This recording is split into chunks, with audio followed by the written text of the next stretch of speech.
신사하죠. 새해 복 많이 받으세요. 네.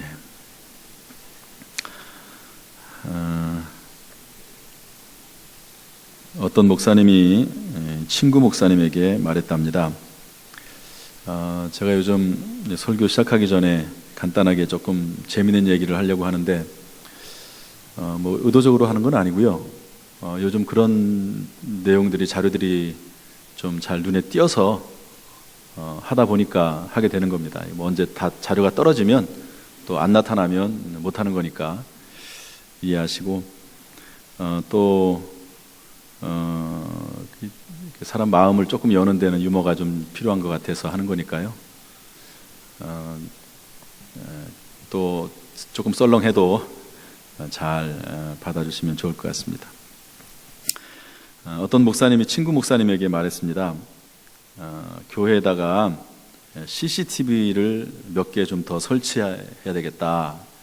네, 그런 계획을 가지고 있어. 그랬더니 그 친구 목사님이 왜 그러냐 그랬더니 어제 집사님 한 분이 교회에서 막 욕을 하면서 행패를 부리는 거야. 내가 그래서 한마디 했거든. 뭐라고 했는데 하나님이 보고 계십니다. 이렇게 얘기를 했대요. 하나님이 보고 계십니다. 그랬더니 반응이 어떻디? 그러니까 아무 반응이 없어. 여전하더라고. 그래서 다시 한마디 했더니 욕과 행패를 멈추더라고. 뭐라고 했는데 CCTV가 보고 계십니다. 이렇게 얘기했답니다. 우스운 얘기이기도 하고 안타까운 이야기이기도 합니다. 요즘은 사람들이 CCTV를 무서워하는 것 같아요. 그렇죠? 막 화내다가도 CCTV가 이렇게 막 있으면 조심하잖아요. 또 요즘은 또 카메라 같은 거 이렇게 하고 그렇습니다. 그런데 성경 말씀 보면 하나님께서는 선악간에 다 보고 계신다 말씀하고 계시거든요. 불꽃 같은 눈으로 보고 계십니다. 아마 하나님께서 나를 보고 계시다.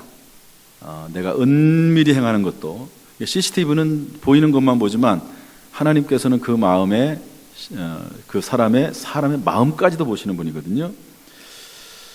하나님이 나를 보고 계시다라고 하는 이것만 확실히 하고 살아도 2016년도는 가치 있고 보람 있고 성공하는 한 해가 될 것 같아요.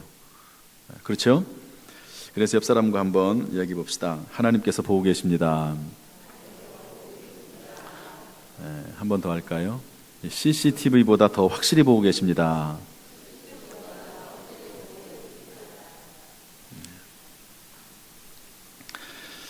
오늘은 100배의 결실을 하는 사람이라고 하는 제목으로 같이 말씀을 나누려고 합니다. 한번 따라서 합시다. 100배의 결실을 하는 사람. 14절 말씀 보면 이렇게 되어 있습니다. 뿌리는 자는 말씀을 뿌리는 것이니, 뿌리는 자는 말씀을 뿌리는 것이니. 그러니까 예수님께서 밭의 비유를 하셨죠. 4가지 밭의 비유를 하셨는데 이제 나중에 해석을 해줍니다. 그 의미가 뭔지. 그러면서 뿌리는 자는 말씀을 뿌리는 것이다. 여러분 우리도 논밭에 씨를 뿌릴 때 이제 씨를 뿌리듯이 이제 주님께서도 비유로 설명하시면서 이 모든 것들은 곧 씨를 뿌린다는 것은 말씀을 뿌린다는 것으로 설명을 하고 계신 겁니다. 우리나라는 물이 많습니다. 풀이 많습니다. 그러나 이스라엘 이 나라는 물이 없는 거의 사막 지역입니다. 뭐 모래 사막은 아니고 광야와 같은 그런 지역이거든요. 그러다 보니까 산지를 논밭으로 쓰는 경우가 많았습니다. 대부분 산지를 논밭으로 쓰죠. 그렇다 보니까 이제 산지가 이렇게 있으면은 이제 개간을 하는 거죠. 이렇게 산을 논으로 개간을 하고 계단식으로 이렇게 또 계단을 이렇게 만들어 계단식으로 농지를 이제 개간해서 쓰게 되는데요.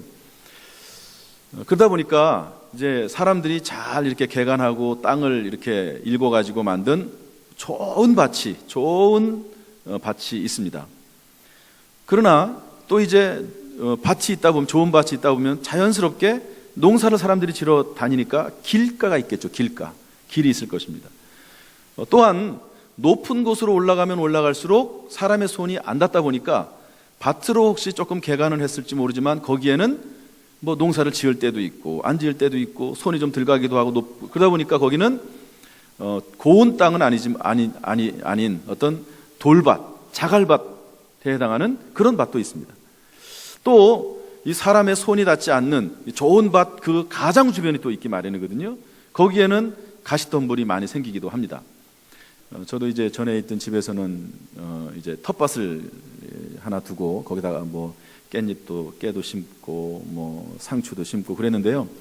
풀을 뽑을 때 보면은 뭐 급할 때는 이 안에 있는 것만 뽑지 바깥에 있는 거는 그냥 놔둘 때도 있거든요.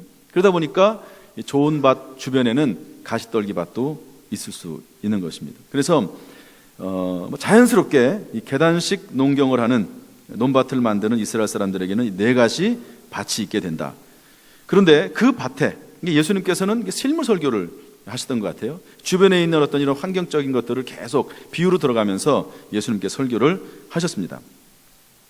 그러면서 이쪽 예수님께서 설명을 하시는데 중요한 말씀은 뭐냐면 네 가지 밭이 있는데 열매를 맺는 밭이 있고 열매를 맺지 못하는 밭이 있다는 겁니다.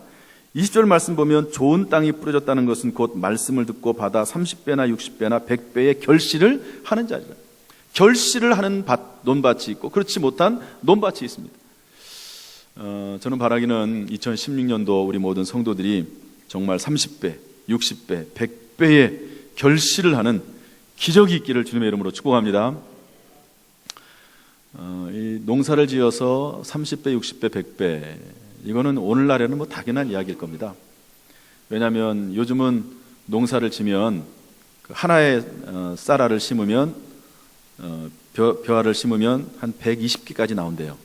그러나 이 당시에는 그렇게 많이 안 나왔답니다. 뭐 많이 나와야지 한 20개, 뭐 10몇 개 이렇게 나왔다는 거죠. 그런데 여기 보면 농사할 때 어떻게 됐다고 그랬죠? 30배. 그러니까 평소보다 2배 정도를 더 거두는 겁니다. 30배, 60배, 4배, 100배. 평소보다도 훨씬 많은 그런 열매를 맺게 되는 것을 말하는 거죠.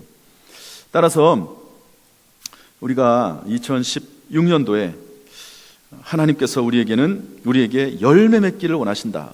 열매 맺기를 원하신다 하는 그런 믿음을 가지고 소망을 가지고 시작하는 2016년도가 되어야 될 줄로 믿습니다. 여러분 소망을 가지십시오. 하나님 지금도 살아계시고 하나님은 우리와 동행하시고 하나님이 역사하시면 불가능을 가능케 하시는 하나님이시다는 사실을 믿고 이 시간에 꿈꾸고 소원하고 100배의 결실을 맺는 그런 꿈을 꾸는 시간 될 수 있기를 주님의 이름으로 축복합니다. 100배의 결실을 맺는 사람이 있고 또 100배의 결실을 맺는 해가 있습니다. 어떻게 해야 될까? 오늘 성경 말씀을 통해서 좀 발견해 보려고 합니다. 먼저 15절 말씀을 같이 읽겠습니다. 15절 시작. 말씀이 길가에 뿌려졌다는 것은 이들을 가리킴이니 곧 말씀을 들었을 때에 사탄이 즉시 와서 그들에게 뿌려진 말씀을 빼앗는 것이요. 길가에 씨가 뿌려진 겁니다. 그러면 새가 와서 먹는다고 되어 있거든요. 그런데 예수님께서는 그것을 설명을 해주면서 새는 곧 사탄, 마귀를 의미한다고 말씀하고 있습니다. 새가 말씀을 뺏어 먹어 가버리는 거예요. 그런데 여기서 봐야 될 두 가지 사항이 있습니다. 하나는 뭐냐면 사탄이 그 말씀을 뺏어갔기 때문에 싹이 나지 못하고 열매를 맺지 못하는 것도 있지만 또 하나는 어떤 의미가 있냐면 그 밭 자체가 딱딱한 밭이기 때문에 길가밭이기 때문에 뿌리를 내리지 못하는 겁니다. 뿌리를 내리지 못하고 안착하지 못하다 보니까 새가 와서 사탄이 와서 그것을 먹는 거죠. 이 말은 그래서 어떤 의미로도 봐야 되냐면 말씀을 듣고 어떤 반응을 일으키기도 전에 그 말씀이 제거되는 것을 의미하는데 이것은 처음부터 말씀에 대하여 대적하는 것으로 보아야 됩니다. 이것은 길가에 떨어진 씨가 지시하는 그 사람들이 처음부터 완악한 마음을 가지고 있음을 보여주는 것입니다. 처음부터 마음이 완악한 거예요. 처음부터 하나님의 말씀을 들을 의사가 없는 겁니다. 마음이 굳어져 있는 겁니다. 그런 밭은 열매를 맺을 수 없다는 것이죠. 뭐 당연한 얘기를 하는 겁니다. 오늘 이렇게 예배를 드리러 오시는 분들이 이제 예배를 드리지 않습니까? 아마 여기 계신 분들은 뭐 말씀을 닫고 오지는 마음을 닫고 오지는 않았을 거예요. 마음을. 내가 하나님 말씀 들어도 나는 절대로 은혜 받지 않을 거야. 그냥 교회 안 나가면 찜찜하니까 나 자리만 앉아 있을 거야. 뭐 그런 분은 한 명도 없을 겁니다. 그러나 어떤 경우에 내 마음을 닫을 때가 있어요. 그 대표적인 사람이 누구냐? 성경에 나오는 서기관들과 바리새인들입니다. 서기관, 바리새인들. 예수님을 끝까지 괴롭혔던 사람들입니다. 예수님에 대해서 처음부터 마음이 굳어져 있었고 처음부터 마음이 닫혀 있었습니다. 왜냐하면 예수님은 자기들에게서부터 나온 사람들이 아니거든요. 자기들에게서 배운 사람이 아닙니다. 어디서 시골 촌뜨기가 하나 올라오더니 사람들로부터 막 인정을 받고 기적을 행하고 존경을 받고 사람들이 5,000명씩이나 따라다니고 그리고 또 그 하는 말이 전부 오라. 그러니까 그 사람들이 보기에 예수님 미운 거예요. 예수님 미운 거예요. 처음부터 예수님에 대해서 마음을 닫았습니다. 더구나 예수님께서 안식일에 환자를 고쳤는데, 병자를 고쳤는데, 여러분 안식일에 병자를 못 고치게 돼 있거든요. 율법에 의하면. 왜냐하면 일이라고 생각을 해서 안식일 날은 일을 못하게 돼 있는데 일을 하니까 그거 가지고도 한번 생각을 해보십시오. 상식적으로 안식일 날 병자를 고치는 것이 얼마나 좋은 일입니까? 훌륭한 일입니까? 그런데 병을 고친 것, 선한 일, 거룩한 일, 좋은 일을 한 것은 보지도 않고 자기들의 관점으로 율법을 어겼다는 것, 그것 하나만 가지고 예수님을 비난하고 욕하고 결국에는 잡아 죽이는 겁니다. 여러분 뭐든지 양면성이 있기 마련입니다. 좋은 점이 있으면 나쁜 점도 있고 나쁜 점이 있으면 좋은 점도 있거든요. 그런데 나쁜 점으로만 계속 바라보면 그러면은요 사람이 이게 넓지를 못해요. 제대로 보지를 못합니다. 눈이 열리지를 못합니다. 그런데 이 서기관들과 바리새인들은 예수님에 대해서 처음부터 마음을 딱 닫아버렸어요. 다 나쁘게 보이는 거예요. 예수님이 좋은 점도 나쁘게 보이고 좋은 점도 나쁘게 바꿔버립니다. 그러니까 이런 마음을 가지고서는 열매를 맺을 수가 없는 것이죠. 가장 불쌍한 사람들입니다. 마음 문을 닫는 사람들.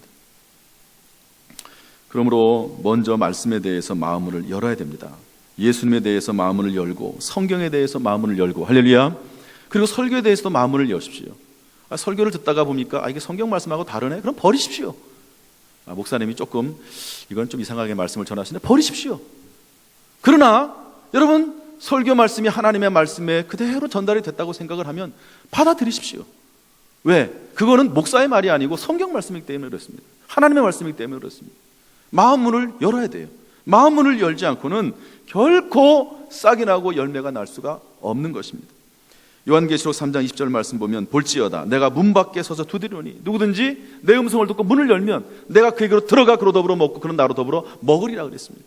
문을 열면 여러분 2016년도 문을 여십시오. 할렐루야.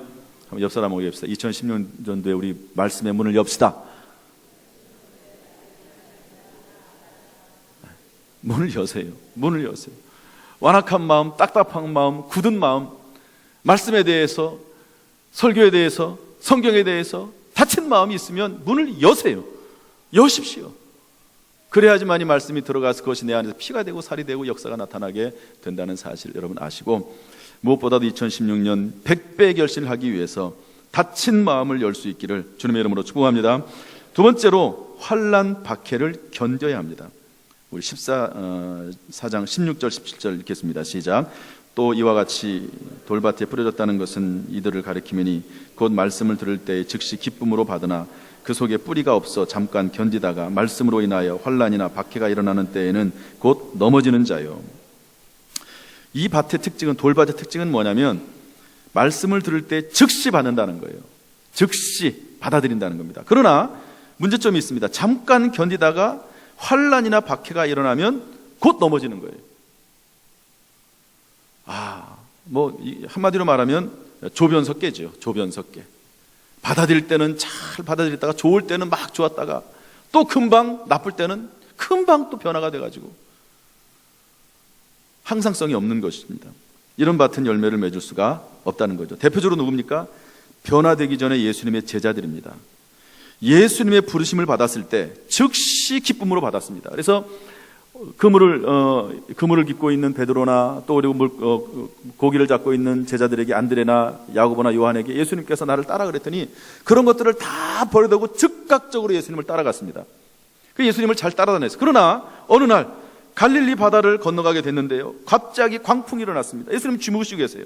그러니까 예수님에게 막 불평합니다. 예수님, 어찌해서 우리를 돌보지 않습니까? 그러면서 예수님에게 한마디 하죠. 원망하죠.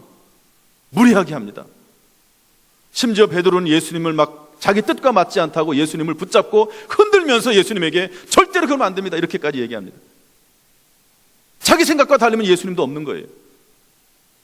심지어는 예수님이 붙잡히자 모두 도망가 버리고 맙니다.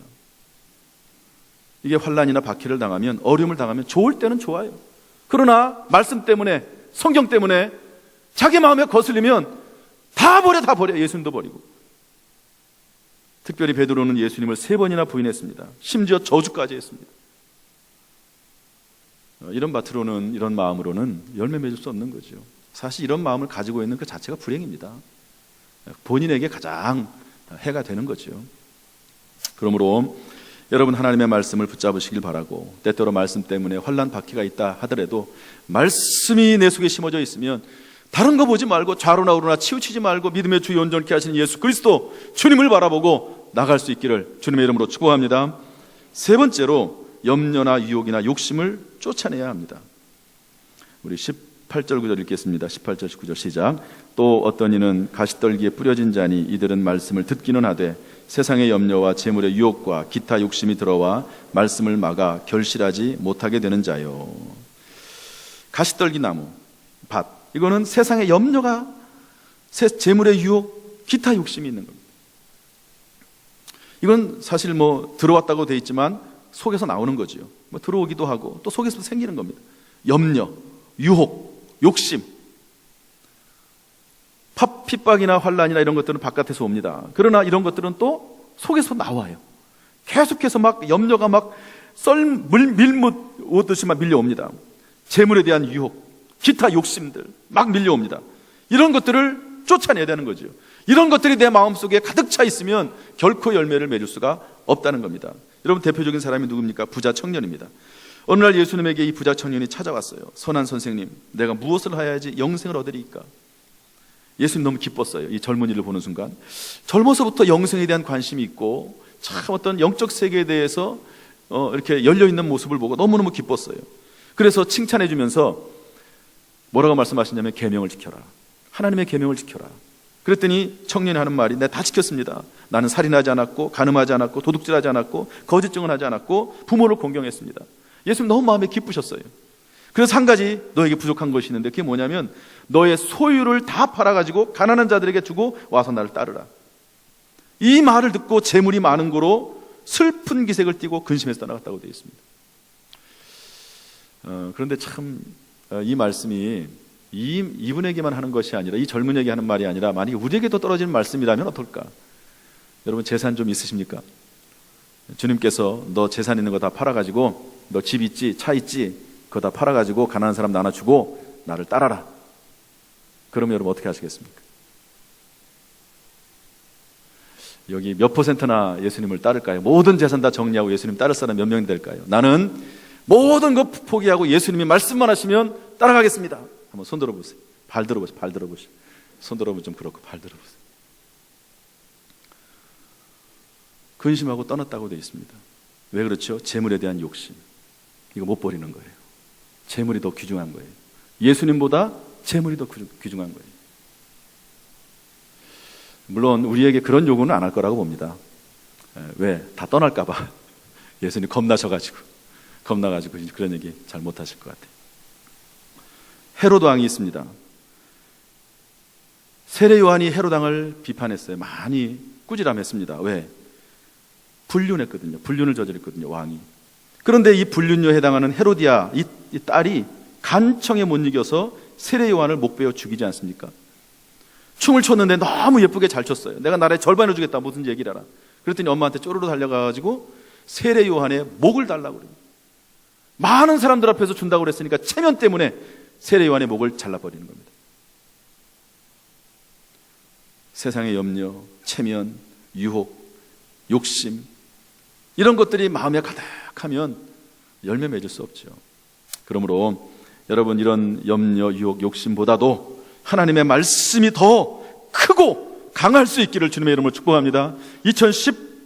2016년도에는 말씀이 더 왕성하게 내 속에 자리 잡는 그런 한 해가 되기를 주님의 이름으로 축복합니다.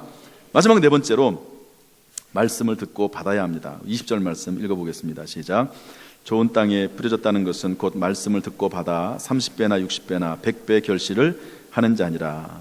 말씀을 듣고 받아서, 다른 성경에는, 여기는 우리는 마가복음을 지금 하고 있는데요, 마태복음이나 다른 성경에 보면은 하나님의 말씀을 받아서 인내로 결실하는 자라 이렇게 되어 있습니다. 모두 다 하나님의 말씀을 받고 그리고 곧바로 싹이 나고 열매 맺는 게 아니라 그것을 잘 말씀을 간직하고 씨를 잘 돌보아서 그리고 나서는 결국에는 열매를 맺게 되는 거지요. 공통점은 뭐냐면요, 전부 다 말씀을 마음속에 간직하고 인내했다는 겁니다. 대표적인 사람이 누구냐? 혈루증 12해 12년 동안 혈루증 하혈병을 앓았던 여인의 이야기입니다.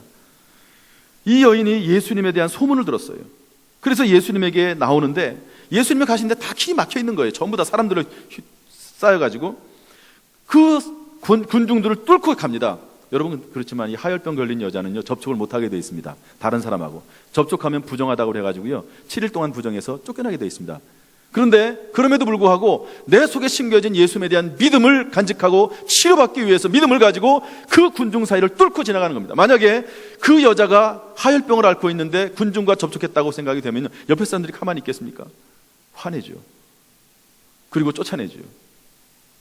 그러나 그럼에도 불구하고 내 속에 있는 말씀, 그 믿음을 붙잡고 장애물을 뚫고 가는 겁니다. 여러분, 하나님의 말씀이 내 속에 지어지면 그 말씀이 내 삶에 때때로 어렵게 느껴지고 힘들게 느껴져도 그 말씀 포기하지 않고 장애물을 뚫고 나갈 때 그 말씀을 통해서 열매가 맺혀지게 될 줄로 믿습니다. 대표적인 사람이 또 누굽니까? 소경 바디메오입니다.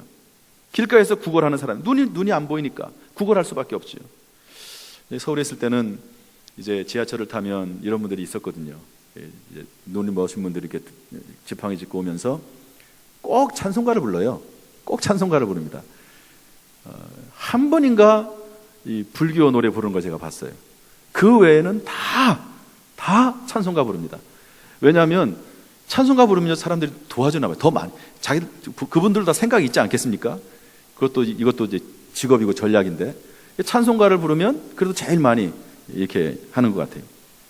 어쨌든 이 소경 바디메오가 길거리에서 구걸합니다. 그런데 나사렛 예수시라고 하는 말을 듣고 소리를 지릅니다. 사람들이 다 말려요. 왜 네가 그렇게 소리 지르냐고. 그러지만 그럼에도 불구하고 계속 소리치고 부르짖습니다. 장애물이 있는 거지요. 예수님에 대한 믿음이 있고 말씀이 있어도 장애물이 있습니다. 장애물이 없을 수 없습니다. 예수님이 가시다가 멈추시고 내 믿음이 너를 보냈다 그러면서 눈을 고쳐주지 않습니까? 여러분, 2016년도 말씀 뽑기 했어요. 혹시 안 뽑으신 분들 꼭 뽑으십시오. 그 말씀을 뽑았으면 여러분 그 말씀을 꼭 묵상하십시오. 저도 여기다 꽂아놓고 이렇게 쭉 이제 가지고 다니는데요.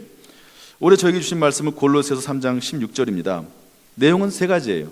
말씀을 풍성하게 해라. 말씀을 너희 속에. 두 번째로는 뭐냐? 모든 지혜를 다해서 잘 가르쳐라. 세 번째로는 찬양해라. 여기 세 가지예요. 하나님 저에게 2016년도 주신 말씀이거든요. 그러면 이거를 여기다 꽂아놓고 늘 묵상하는 거죠. 아, 하나님께서 나에게 올해는 말씀을 채우라고 하셨다. 살아있는 말씀이 그렇게 되어 있습니다. 하나 그리스도의 말씀이 풍부한 생명력으로 여러분 안에 살아있기를 바란다. 살아있는 말씀이 되게 해라. 그 말씀을 잘 가르쳐라. 그리고 시와 노래와 가사로 영가를 부르며 감사함으로 찬양해라. 여러분, 이 말씀 붙잡는 거예요. 혹시 어려운 일이 있거나 슬픈 일이 있거나 그럴 때 여러분 자꾸 거기 얽매이지 마십시오. 성경 말씀을 돌아가는 거예요. 성경 말씀. 아, 하나님이 찬양하라고 그랬지. 하나님 말씀 보라고 그랬지. 우연이라고 생각하지 마십시오. 우연이라고 생각하지 마십시오. 말씀을 뽑고 묵상하십시오. 그런데 이제 어떤 경우에는 조금 좀 마음에 안 드는 내용이 있어요. 마음에 안 드는 내용. 제가 어느 날 신방을 했는데요.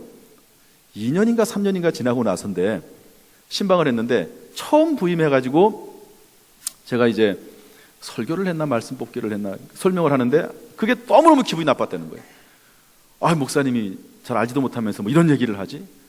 그런데 나중에 알고 보니까 그게 자기에 꼭 맞는 말씀이라는 거예요. 꼭 맞는 말씀. 믿음으로 말씀을 받으십시오.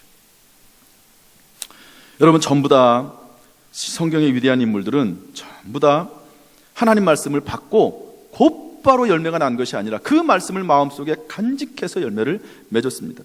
예수님께서 수로보니게 여인에게 뭐라고 말씀하시죠? 자기의 귀신 들린 딸을 고쳐달라고 왔을 때 자녀의 떡을 취하여 개들에게 던짐이 마땅치 않다 그러면서 이 여자를 개 취급했습니다.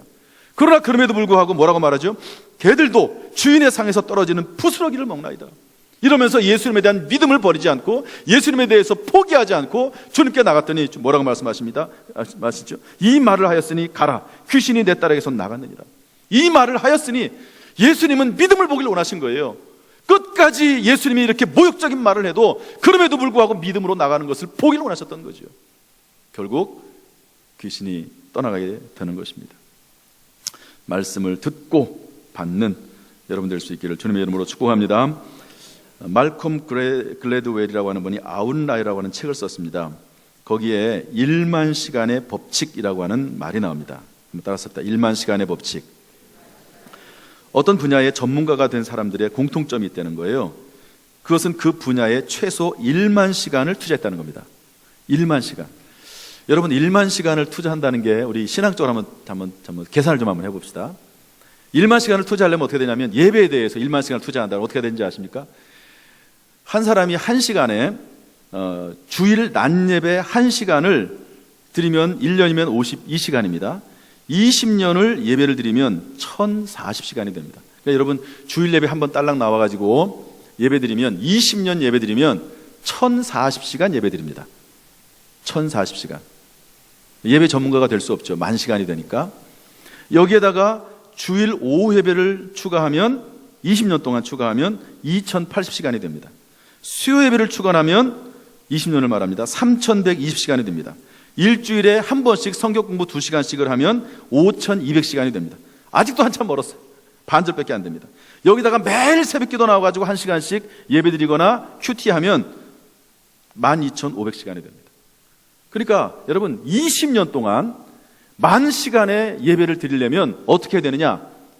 새벽기도 다 나와야 되고 수예배 나오고 주일 오후 예배 나오고 성경 공부 일주일에 2시간씩 하고 주일 예배 나와야지. 20년 동안 해야지 10,000시간이 되는 겁니다. 이렇게까지는 하기는 어렵죠. 제가 볼 때는 어렵습니다. 그러나 여러분, 전문가가 되려면, 정말 하나님의 은혜와 축복을 받으려면, 무언가 제대로 한다라는 말을 들으려면 1만 시간을 드려야 된다고 그러는데, 우리가 하나님 앞에 예배를 드리거나 말씀을 드릴 때 하나님 앞에 정말로 시간을 드리고 마음을 드리고 착한 마음을 하나님 앞에 드려서 그 말씀을 받으면 그 말씀이 내 속에 들어와서 뼈가 되고 살이 되고 피가 되고 그러면 열매를 맺히게 되는 줄로 믿습니다. 2016년도 거룩한 것을 사모하십시오. 그러면 정말로 하나님께서 열매를 맺히게 하실 줄로 믿습니다. 이 약속의 말씀이 그냥 땅에 떨어지지 않는 줄로 믿습니다. 한 가지 이야기만 하고 마치겠습니다. 스티브 잡스라고 하는 사람의 마지막 말입니다. 스티브 잡스 들어보셨어요? 우리는 이제 주로 갤럭시, 삼성 핸드폰을 쓰는데요. 요즘 근데 우리나라도 이 아이폰 많이 쓰더라고요. 이 아이폰을 만든 애플사의 창시자입니다. 지금 물론 돌아가셨죠. 삼성보다도 훨씬 더 핸드폰을 많이 팔고 또 많은 수익을 거두는, 삼성보다 거의 2배 이상입니다. 그런 수익을 올리는 회사가 애플입니다. 애플. 그거의 창시자가 스티브 잡스입니다. 그런데 이분이 이런 말을 하고 죽는데요. 한번 잘 들어보시죠. 나는 사업계에서 성공의 정상에 도달했습니다. 다른 사람들이 볼 때 나의 삶은 최고의 성공입니다. 그러나 이를 떠나서 내게는 기쁨이 없습니다. 지금 이 순간 병상에 누워 나의 평생을 회고하니 내가 그토록 자부심을 느꼈던 명예와 부가 임박한 죽음 앞에서는 별것 아니고 무의미할 뿐입니다. 하나님의 숨길과 죽음이 다가오고 있음을 느낄 수 있습니다. 이제 나는 압니다. 부보다, 재물보다 더 중요한 어떤 것을 추구해야 한다는 것을. 논스톱으로 중단 없이 부를 추구하면 사람이 나처럼 비뚤어집니다. 하나님은 부가 주는 망상이 아니라 모든 사람들의 마음속에 사랑을 느끼는 감각을 주셨습니다. 내 평생 쌓은 부를 나는 가지고 갈 수 없습니다. 내가 가지고 갈 수 있는 것은 사랑의 추억들 뿐입니다. 그게 당신을 따르는 것이고 당신과 함께하고 당신에게 힘과 빛을 주는 참 재산입니다. 사랑의 추억들이 참 재산이라는 거죠. 바로 지금 삶의 어느 단계에 있든지 언젠가는 반드시 인생의 막이 내려가는 날이 당신에게도 반드시 올 것입니다. 그러므로 가족을 사랑하십시오. 배우자를 사랑하십시오. 친구를 사랑하십시오. 그 사랑을 보물처럼 간직하십시오. 자신을 대접하고 남들을 소중히 여기세요. 이게 스티브 잡스가 세계 최고의 부자라고 할 수 있는 스티브 잡스가 병상에서 쓴 글입니다. 내 옆에 있는 사람이 중요하다는 거죠. 옆 사람을 쳐다보십시오. 중요하게 보이십니까? 있을 때는 모르지만 없을 때는 얼마나 어렵겠습니까? 그래서 있을 때 잘해 이런 말도 있잖아요. 저는 여기다 몇 가지를 더 첨가하고 싶습니다. 그리고 말씀을 사랑하십시오. 말씀을 소중히 여기십시오. 예배를 사랑하십시오. 예배를 소중히 여기십시오. 하나님을 사랑하고 사람을 사랑하십시오. 그러면 내 환경이 어떻든지 간에 하나님이 주시는 위로와 소망이 있을 줄로 믿습니다. 사람은 채워주지 못하는 것을 하나님이 채워주실 것입니다. 2016년 100배의 결신을 하는 놀라운 은혜가 있기를 주님의 이름으로 축복합니다. 기도하겠습니다.